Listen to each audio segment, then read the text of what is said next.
I'm Mrs. Renton. Another one. Other four. So if you have it in your name tag, so if you can do your name tag, write your name, your student's name, and no pressure, but if you want to draw a picture of your favorite activity, you guys can do a picture of that. If you've done it, awesome, you can check that off. That's our first objective. Today what we're going to do is we're going to talk about a foundational skill that's important in kindergarten. We're going to tell you why that skill is important, and then we're going to go over data for your student and for the whole class data for my class and Mr. Renton's class. And then what you'll be doing is writing a goal for your child after looking at your data.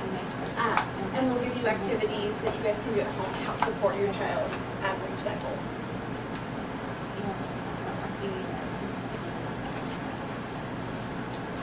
Okay, so we'll do. Review the data. The goal will be a six-week goal. And then our job is to engage with families and help support students at home. So this year we're kind of doing our back to school night really differently than we've ever done before. And this was kind of because we heard the feedback from our families that they would like to learn a skill and help their child at home.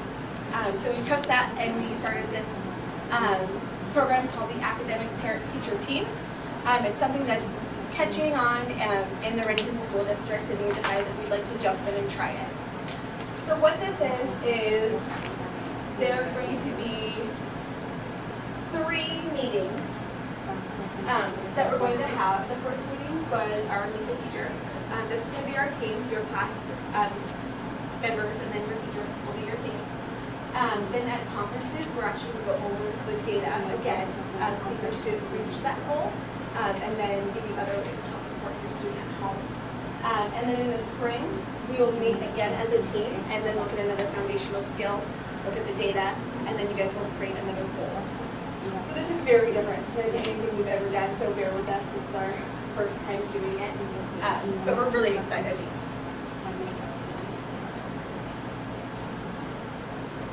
Okay.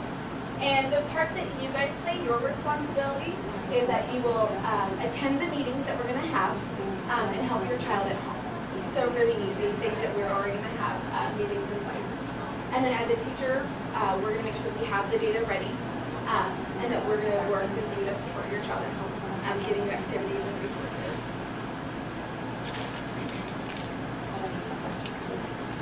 And so you might be asking what is required and why is this important?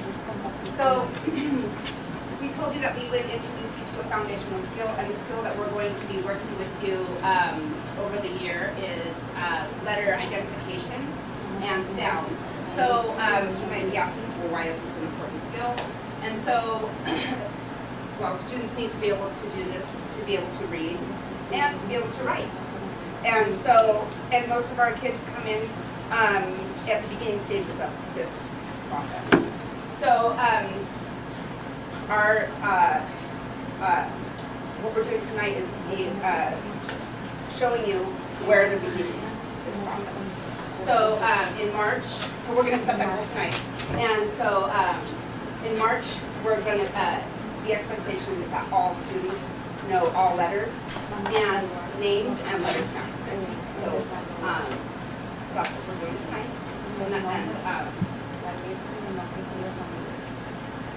And so we're going to begin to show you our class mission. Okay.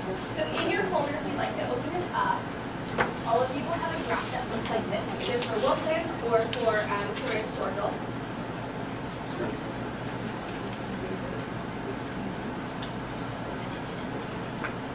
So I have a graph that looks like this. And then also in your folder, and also in your folder, you'll have a white piece of paper that has an orange dot on it. That orange dot will correlate to your child's number on the graph. So say one of your students is the number 36. You'll look at the graph and you'll see how they're doing with our first pre-assessment. We did these assessments, testing letter names and sounds, the first 2 weeks of school. So this data is pretty clear.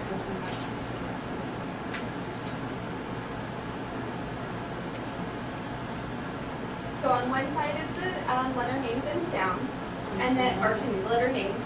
And then if we flip it over, the other side is letter sounds. And then you also on your long piece of paper on the other side is highlighted for some students what sounds they know. Yeah, that's great. So you can just see where your kiddo is at the beginning of the year. As you can see, there's a really big fluctuation that's completely normal. We expect kids to come in knowing almost all, and we expect kids coming in knowing no. This is nothing new or different. This is just how our kids come in. So this is absolutely normal.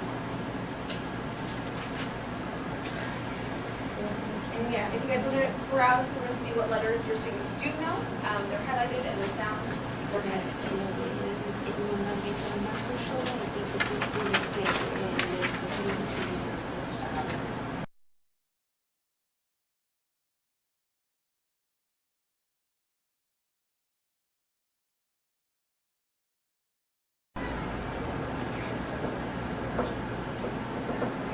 All right, so the next part will be creating the goal. So after looking at the data,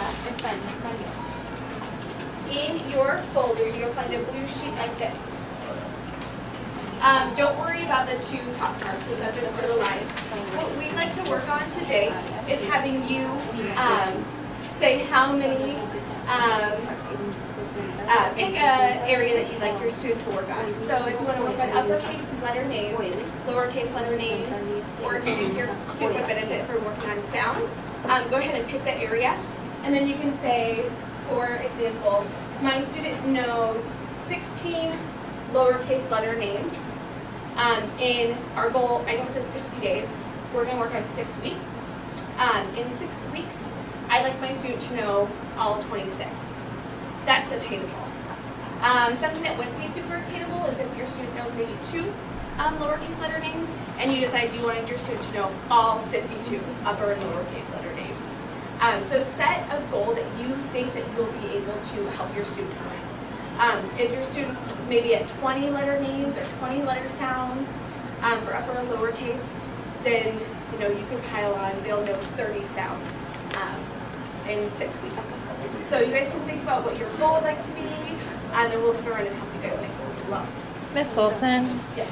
are you guys collecting them or taking photocopies? We noticed that there's no place to put the child's name, so if you wanted, I don't know if you need You that. guys will be keeping these goals. We're going to come around and we're going to do a quick write-up of what your student's goal is. Never mind. All right, kindergarten.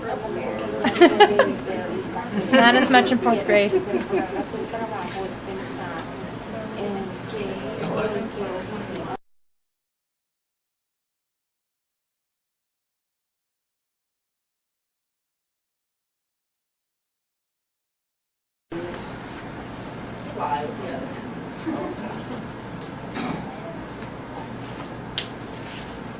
Then we have Vincent Vampire Bat. And you take your fingers like this, open by your mouth, and you go.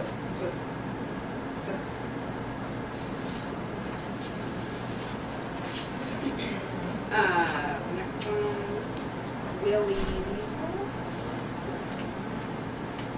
And you just interlace your fingers and go whoop.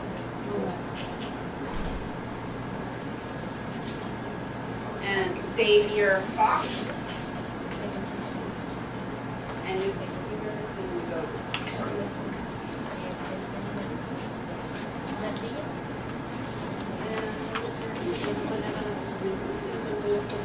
Yancy Yap. You just take your finger. Yeah. I always say they like to drop their phone too much. And the last one, Zebra. And so that's one of the ways you can support your child in reaching their letter, sound, and letter name goals like I said, the letters lowercase on one side, capital on the other side. And then the other way is there are uppercase cards and lowercase cards in your folders. And you can cut these out and use them as flashcards. You can also, Good evening. Thank you for joining us for our primary parent-teacher meeting.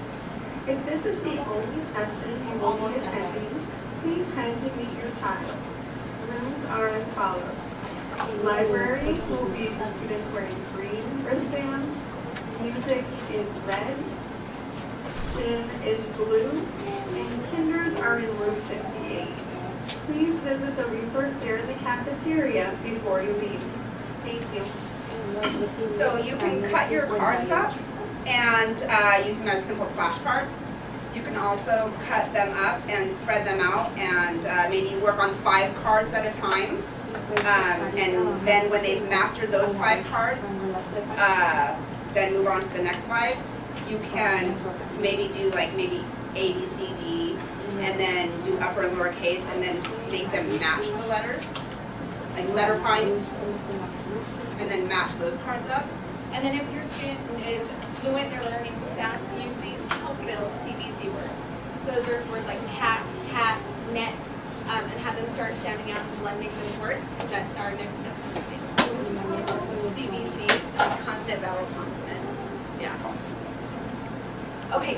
Do you have a second set of the letters? Yeah. I do. Federal funds that we have, and then it means that we can get federal funding because we have a low income base of kids that receive free and reduced. It helps us pay for additional staff, books, supplies. You can help us by participating and volunteering. And we really like having you guys here. That's right.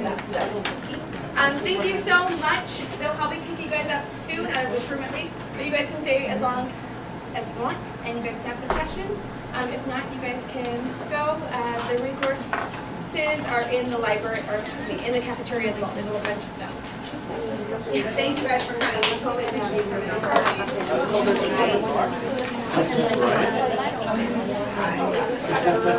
on.